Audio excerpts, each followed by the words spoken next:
Look around you, everything is changing. Like paper tearing. It's still paper, but mix baking soda and vinegar. We will explore combustion and natural cycles. Let's dive in and learn. Welcome back to Peace of Mind coaching classes. Today we are covering chapter number 4 of Science class 7th, Changes Around Us Physical and Chemical. जैसे कि हम देख सकते हैं हमारे आसपास काफ़ी बदलाव आते हैं एनवायरनमेंट में, जैसे बर्फ़ का पिघलना, फूल का खिलना, चॉपिंग ऑफ वेजिटेबल्स। तो ये सारे चेंजेस फिजिकल भी होते हैं और केमिकल भी होते हैं, और चैप्टर हम इन दोनों को ही कवर करने वाले हैं। तो हमारे चेंजेस मेजरली दो टाइप के होते हैं, physical change and chemical change. सबसे पहले हम पढ़ेंगे फिजिकल चेंज। फिजिकल चेंज में बेसिकली जो एक सब्सटेंस है उसकी शेप में, साइज में, स्टेट में चेंज आता है। स्टेट मतलब वो लिक्विड से गैस में कन्वर्ट, गैस से सॉलिड में, सॉलिड से लिक्विड में, ये सब होता है। और जनरली ज़्यादातर टाइम फिजिकल चेंज रिवर्सेबल होता है, मतलब आप उसको वापस उसके पहले वाली फॉर्म में कन्वर्ट कर सकते हैं ज़्यादातर। दूसरा है हमारा केमिकल चेंज। केमिकल चेंज में कोई नई चीज़ इन्वॉल्व होती है, एक नया चीज़ क्रिएट होती है, एक नया सब्सटेंस क्रिएट होता है। ये एक टाइप का केमिकल रिएक्शन होता है, और ज़्यादातर बार या majority of time chemical change irreversible होता है, मतलब उसको वापस से आप पहले वाली फॉर्म में कन्वर्ट नहीं कर सकते। और इसमें कोई गैस भी रिलीज हो सकती है, कोई हीट या लाइट एनर्जी भी इवॉल्व हो सकती है, कुछ भी इसमें से निकल सकता है। तो ये थे हमारे फिजिकल चेंज और केमिकल चेंज। अब हम देखने वाले हैं कुछ real life examples physical change के। सबसे पहला है फोल्डिंग ऑफ पेपर। आप किसी भी पेपर को फोल्ड करके, उसको काट के उसकी शेप चेंज कर सकते हो, उससे कोई भी चीज़ बना सकते हो, बट एक्चुअल में वो रहेगा तो पेपर ही, बस उसकी शेप चेंज हो गई है। दूसरा है बलून। आप बलून को हवा से फिल कर सकते हो, वो थोड़ा साइज में बड़ा हो जाएगा, उसकी थोड़ी सरफेस चेंज हो जाएगी, बट वो एक्चुअल में है तो रबर ही। चौक चौक को आप क्रश करके उसकी पाउडर फॉर्म में कन्वर्ट कर सकते हो, बट वो अभी भी चौक ही है। तो केमिकली उसकी कंपोजिशन में कोई चेंज नहीं आया, सिर्फ उसकी शेप, साइज या फिर उसकी स्टेट में चेंज आ गया है। तो ये सारे हमारे सारे एग्जांपल से फिजिकल चेंज के।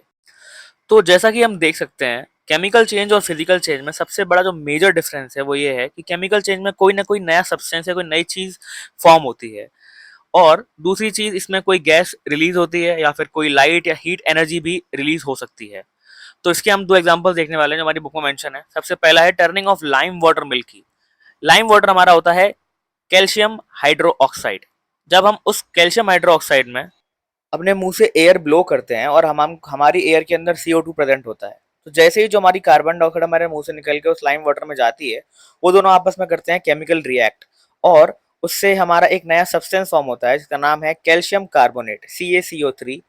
तो ये एक टाइप का केमिकल रिएक्शन है जो उस पानी को मिल्की कलर में कन्वर्ट कर देता है और एक नया सब्सटेंस भी फॉर्म करता है जिसका नाम है कैल्शियम कार्बोनेट। दूसरे एग्जाम्पल में भी हम एक सिमिलर रिएक्शन की बात कर रहे हैं, बट वहां पर हम लोग फूक मारकर CO2 नहीं निकाल रहे हैं, हम पहले CO2 फॉर्म कर रहे हैं, उसके बाद उस CO2 को हम लाइम वाटर के अंदर ऐड कर रहे हैं। तो CO2 बनाने के लिए हम लोगों ने विनेगर और बेकिंग सोडा को आपस में कराया केमिकली रिएक्ट, जिनकी रिएक्शन से CO2 बाहर निकलती है, और हम फिर से उस CO2 को लाइम वाटर में ऐड करते हैं, तो वो फिर से एक केमिकली रिएक्शन होता है और फिर से लाइम वाटर हमारा मिल्क की कलर में कन्वर्ट हो जाता है। तो दोनों ही एग्जाम्पल सिमिलर है। एक एग्जाम्पल में हम लोग अपने मुंह से फूक मार रहे हैं और CO2 निकाल रहे हैं, और दूसरे वाले में हम लोग पहले CO2 को खुद जनरेट कर रहे हैं केमिकली और फिर उसको दोबारा लाइम वाटर में ऐड कर रहे हैं। तो नेक्स्ट हम बात करने वाले हैं एक और केमिकल चेंज की जिसका नाम है कंबशन। कंबशन एक रिएक्शन है, एक प्रोसेस है जिसमें एक सब्सटेंस हमारा ऑक्सीजन से रिएक्ट करता है और साथ में हीट और लाइट को प्रोड्यूस करता है। कंबशन के लिए तीन चीज़ें रिक्वायर्ड हैं, हीट, ऑक्सीजन और फ्यूल। फ्यूल हमारा होता है वो कंबस्टेबल सब्सटेंस जिसमें हम आग लगाते हैं या फिर जो ऑक्सीजन से रिएक्ट करता है, एग्जाम्पल के लिए वुड, कॉटन, केरोसिन। हीट के लिए हर एक सब्सटेंस का अपना एक खुद का इग्निशन टेम्परेचर होता है, वो मिनिमम टेम्परेचर जिस पर वो सब्सटेंस बर्न करना या जलना शुरू कर देता है। और तीसरी चीज़ है ऑक्सीजन, जो उसको एयर से मिलती है।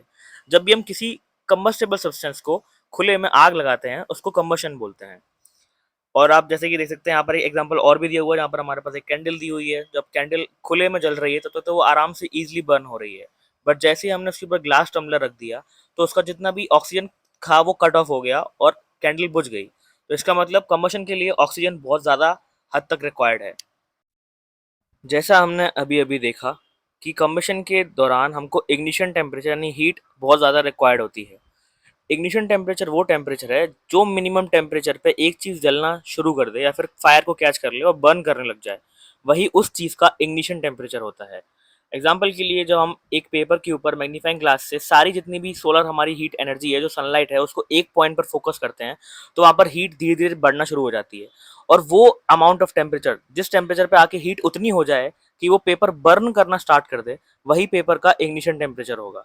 तो हेंस हम ये कंक्लूड कर सकते हैं कि कंबशन के होने के लिए हमको हीट, ऑक्सीजन और एक कंबस्टेबल फ्यूल, वो चीज़ जिसमें आग लग सके, जैसे इस एग्जांपल में पेपर हमारा एक कंबस्टेबल फ्यूल है। इन तीनों चीज़ों की रिक्वायरमेंट होती है, तभी हमारा कंबशन हो पाता है। अब कुछ केसेस ऐसे भी होते हैं या फिर कह लीजिए कुछ प्रोसेस ऐसे भी होते हैं जहाँ पर हमारा फिजिकल चेंज और केमिकल चेंज साथ-साथ में हो रहा होता है। उसका सबसे बड़ा एग्जांपल है बर्निंग ऑफ कैंडल। जब हमारी कैंडल बर्न होती है तो इसमें 3 फिजिकल चेंज होते हैं और 1 केमिकल चेंज होता है। 3 में सबसे पहले हमारा आता है वैक्स मेल्ट करना। जब हमारा जो वैक्स है वो हीट की वजह से मेल्ट होता है तो हमारा वैक्स सॉलिड से लिक्विड में कन्वर्ट हो जाता है, जो एक फिजिकल चेंज है। दूसरा, जो लिक्विड हमारा अभी-अभी मेल्ट हुआ है, वो लिक्विड वैक्स को जो हमारी ब्लैक जो विक है, जिसमें हमारी आग लगती है, वो उसको सोख लेती है। जो एक टाइप का हमारा कैपिलरी एक्शन है, वो भी एक टाइप का फिजिकल चेंज है। तीसरा, जो हमारा वैक्स है, जो मेल्ट हुआ है, वो अब और गर्म होने के बाद लिक्विड से गैस में कन्वर्ट हो जाता है, वेपर में कन्वर्ट हो जाता है, जो भी एक टाइप का फिजिकल चेंज ही है। आखिरी में जो हमारा वैक्स का वेपर है, जो भी हमारी अभी भी गैस बना है, वो बर्न करना स्टार्ट करता है। जो उसकी गैस है वो बर्न करती है और उसमें से अलग-अलग सब्सटेंस रिलीज़ होते हैं, जो एक टाइप का केमिकल चेंज है जिससे हमारी हीट और लाइट प्रोड्यूस होती है, जिससे हमारी कैंडल कंटीन्यूअसली बर्न होती रहती है। तो बेसिकली हम कह सकते हैं कि भाई हमारे इस बर्निंग ऑफ कैंडल के अंदर फिजिकल चेंज और केमिकल चेंज दोनों इंक्लूड होते हैं। ज़्यादा मात्रा में फिजिकल चेंज है बट इसमें केमिकल चेंज भी होता है। मेनली जो हमारा बर्निंग ऑफ वेपर है, जो हमारा अभी-अभी गैस बनी है वैक्स की, जब वो गैस बर्न करती है, वो हमारा केमिकल चेंज है। उसके अलावा जो हमारा वैक्स मेल्ट होता है या फिर हमारे जो मेल्टेड वैक्स है, वो जब गैस में कन्वर्ट होता है, ये दोनों ही फिजिकल चेंज है। तो अब हमने इस चैप्टर में जो हमारे चेंजेस पढ़े हैं, क्या वो हमारे चेंजेस रिवर्सिबल होते हैं? क्या उनको हम वापस से पहले वाली फॉर्म में कन्वर्ट कर सकते हैं या नहीं कर सकते? तो हमने कहा था ज़्यादातर स्टार्टिंग में हमने डिस्कस किया था यूजुअली जो हमारे जो फिजिकल चेंजेस हैं, वो रिवर्सिबल होते हैं ज़्यादातर, जिनको हम दोबारा पहले वाली फॉर्म में कन्वर्ट कर सकते हैं। बट जो हमारे केमिकल चेंज होते हैं, एग्जाम्पल के लिए rusting of iron, burning of would, cooking an egg, making popcorn, ये सब के सब हमारे इरिवर्सिबल होते हैं और इनको हम दोबारा पहले वाली फॉर्म में चेंज नहीं कर सकते। और क्या जितने भी हमारे चेंजेस हैं, वो हमारे डिज़ायरेबल हैं। क्या हम उनको चाहते हैं कि वो हमारी इच्छा से हो, मर्ज़ी से हो? तो ऐसा नहीं है। कुछ होते हैं जो हम अपनी इच्छा से करते हैं, जो हम अपने ह्यूमन टच से करते हैं। एग्ज़ाम्पल खाना बनाना या फिर कोई चीज़ को काटना। बट जैसे हमारे कुछ चेंजेस ऐसे हैं जो हमारे चाहत के बिना अनडिज़ायरेबल चेंजेस बोलते हैं उनको, जो हमारी मर्ज़ी के बिना हो जाते हैं। जैसे एग्ज़ाम्पल के लिए अगर आपने कोई खाना बाहर छोड़ दिया, तो वो खराब हो जाएगा। वो हवा, पानी से रिएक्ट करेगा और वो सड़ जाएगा, फूड स्पॉइल हो जाएगा। तो जो एक टाइप का हमारा अनडिज़ायरेबल चेंजेस है। ऐसे कुछ नेचुरल चेंजेस भी होते हैं जिनके बारे में हम लोग आगे पढ़ने वाले हैं। तो जैसा कि हमने देखा, हमारे चेंजेस 2 टाइप के होते हैं, रिवर्सिबल और इरिवर्सिबल। रिवर्सिबल वो चेंज है जिसको आप पहले वाली जो उनकी ओरिजिनल स्टेट है, उसमें वापस से कन्वर्ट कर सकते हो। और ज़्यादातर हमारे जो फिजिकल चेंज होते हैं वही रिवर्सिबल होते हैं। एग्जांपल के लिए यहाँ पर मेल्टिंग ऑफ आइस है तो आप उसको आप रीफ्रीज़ कर सकते हो। बॉइलिंग वाटर में अगर आपकी जो वाटर है वो वेपर बन गया तो उसको आप ठंडा करके कंडेंस करके वापस से लिक्विड में चेंज कर सकते हो। अगर आपने कोई पेपर फ़ोल्ड किया है तो आप पेपर को दोबारा अनफ़ोल्ड करके पहले वाली स्टेट में ला सकते हो।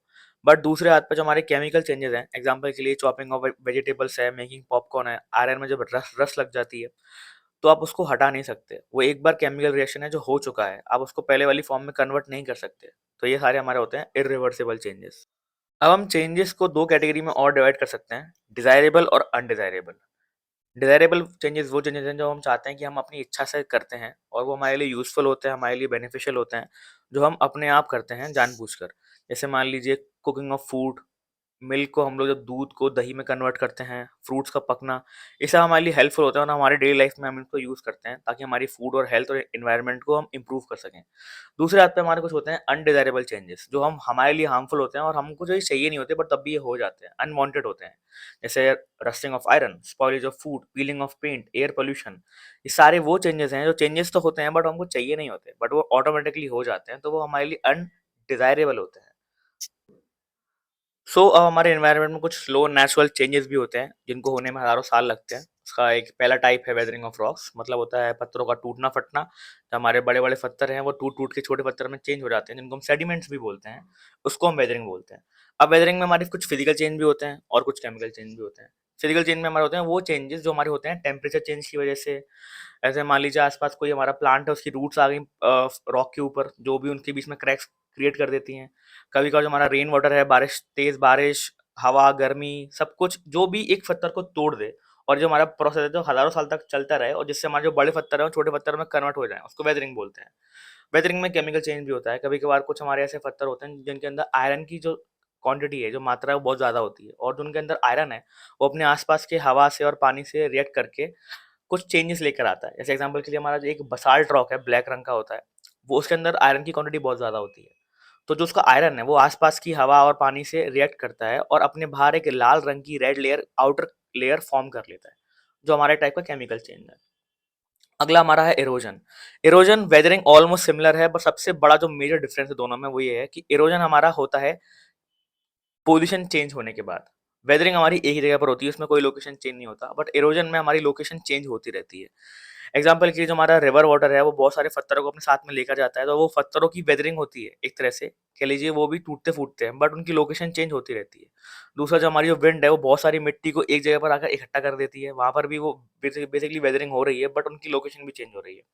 मान लीजिए हमारे सैंड ड्यून्स हैं, तो हमारे जो सैंड ड्यून्स हैं और डेल्टाज हैं वो भी हमारी इरोजन की वजह से ही बनते हैं। जब हमारी कोई भी चीज़ है, हमारा कोई भी सेडिमेंट्स, पत्थर, कंकड़, मिट्टी, उसको हम अलग अलग नेचुरल फोर्सेस से, पानी से, हवा से, हम एक जगह से दूसरी जगह उसको भेजते रहते हैं, और वहाँ पर जाकर जब वो हमारे पार्टिकल्स सेटल डाउन हो जाते हैं तब वो धीरे धीरे अपने आप दोबारा रॉक्स की फॉर्म ले लेते हैं, डेजर्ट बन जाते हैं। तो ये सब हमारा इरोजन की वजह से होता है। तो हमारा चैप्टर ओवर होता है। ये हमारे कुछ की पॉइंट्स हैं जो हमने इस चैप्टर में कवर किए। इसमें से आप सबको एक बार धीरे धीरे रिवाइज कर सकते हैं जो भी हमने इस चैप्टर में कवर किया है। कोई डाउट हो तो आप कमेंट सेक्शन में पूछ सकते हैं। चैप्टर को एक बार ढंग से रिवाइज कर लीजिए, बुक से एक बार रीड करिए, और नोट्स आपको मिल जाएंगे। ये कुछ एक्स्ट्रा क्वेश्चन है जो एग्जाम में आ सकते हैं, वेरी शॉर्ट और शॉर्ट। ये वो क्वेश्चन हैं जो एग्जैक्टली क्वेश्चन के जो मेन टॉपिक्स हैं वहाँ से लिए गए हैं। इनको एक बार प्रैक्टिस कर लीजिए। See you in the next one. Bye bye.